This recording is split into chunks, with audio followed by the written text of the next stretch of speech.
Armando Frias' son, Little Mando, would spend his teenage years in and out of youth prison. I've always seen myself as a Norteno ever since I was a kid. I mean, gangs have always been involved in my family, so it's family and the gang kind of went together. Earliest memories is, when I was young, maybe, 4 or 5 years old. Remembering my dad not being around, but remember waking up early in the morning on the weekends to go visit him in prison. He was in there for a murder. My gang life, my violence that I lived, unfortunately took me away from him. And I wasn't able to be there when I really needed to be there for him. I wasn't there.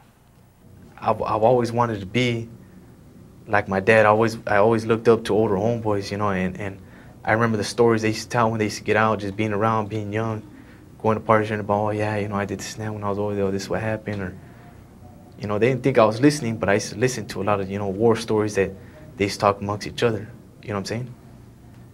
So I wanted bad, to be able to get out and tell my own.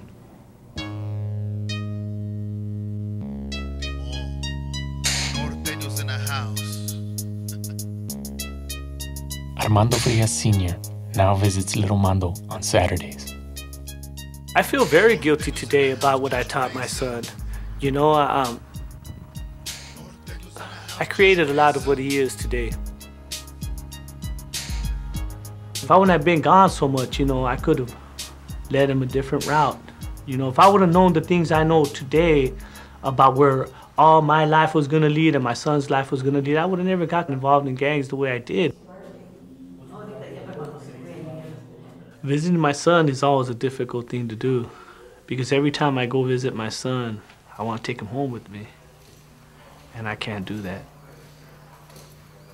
I love my son, and to see him in the predicament that he's in, that's just something that, is very, very hard to accept.